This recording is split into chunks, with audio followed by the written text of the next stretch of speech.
would be good for us to start by having a quick look in the rear vision mirror.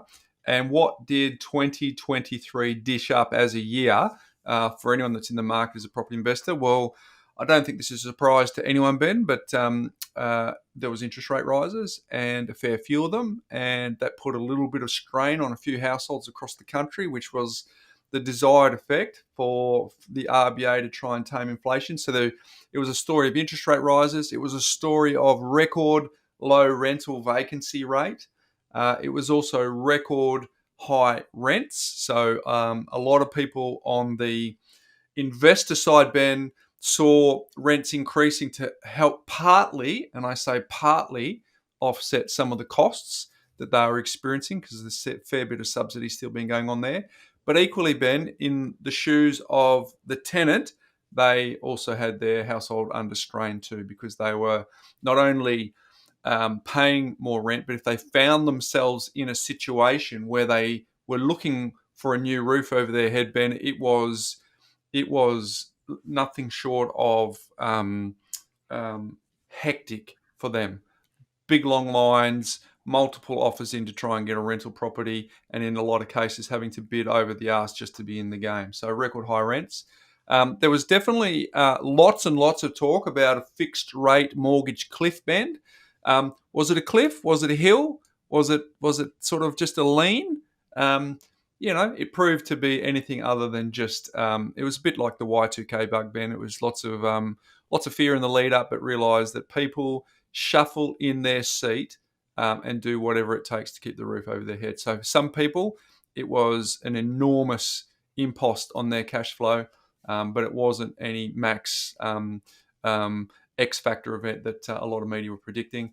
And then, of course, the unexpected increase in housing prices, Ben, to not just the media, but a lot of economists got it wrong.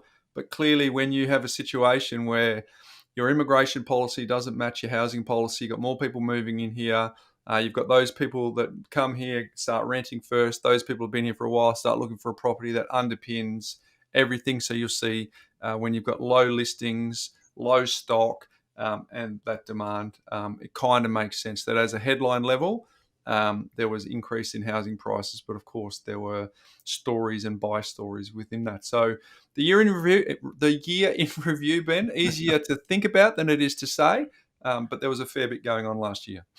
Yeah, there was. I mean, if I unpack it from a economics point of view to start with, a lot of economists naturally think when you got such an aggressive tightening cycle that we saw, that we would see an immediate impact in terms of unemployment and a slowdown in the economy. Well, obviously, that's why they were predicting house prices to fall last year, and that didn't happen. So the reason really is because the amount of savings buffers that were built up also meant, and obviously positive migration coming into the country. So we had almost the equivalent of the total population of Tasmania, just under 700,000 people arrive in the last 12 months in the country. Now, they are jobs positive usually based on the research. So that has meant that obviously a lot more people kept their employment. We didn't see that unemployment story change. And then also to your point before about loss aversion, we experienced from a behavioural economics point of view loss aversion almost 2 times greater than what we experienced the joy of a gain. And so people nutted down and dug in and basically kept making those repayments even though they were significantly higher. So they traded off rather than potentially selling those properties. That meant that listing levels were lower, which is what we predicted comfortably.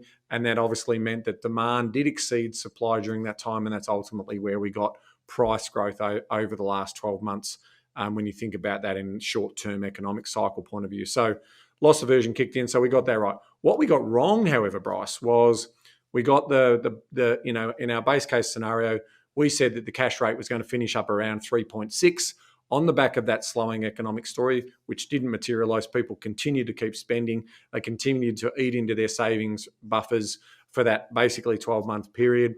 And so we didn't see that slowdown in the economy slowing quick enough.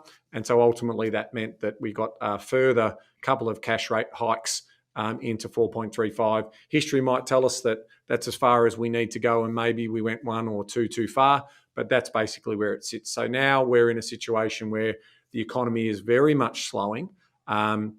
And for those people who are new to us, when you start thinking about the economy, what we try and picture you to think about is a water wheel, and how a water wheel is responsible for the economic activity, and it's a nice way of visualizing that measurement. So as the wheel spins to gather the water, at the moment that wheel is slowing down.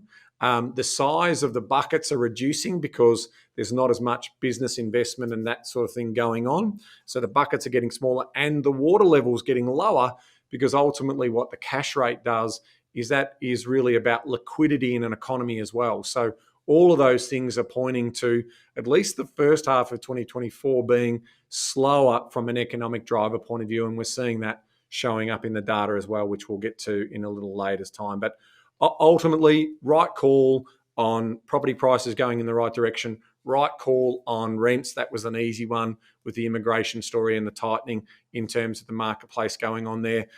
We just got the cash rate a little bit unders, and so we got that wrong. And so, we'll live and learn by that. And, in terms of that fixed rate cliff, at this stage, it isn't material. But obviously that is going to be triggered by what happens with how long the cash rate stays currently at 4.35. If that stays there for longer and inflation stickier, we might have a little bit of a different story on our hands. And also goes to show why forecasting is a challenging game, Ben. But the idea here is we give as much foundational basis as to why we made that call, Yeah. and also it also, if we can learn from the past, and you've talked to it where we underestimated the ability for people to dip into their reserves and spend what they've got to stay resilient, well then clearly we can make better judgment calls going forward. So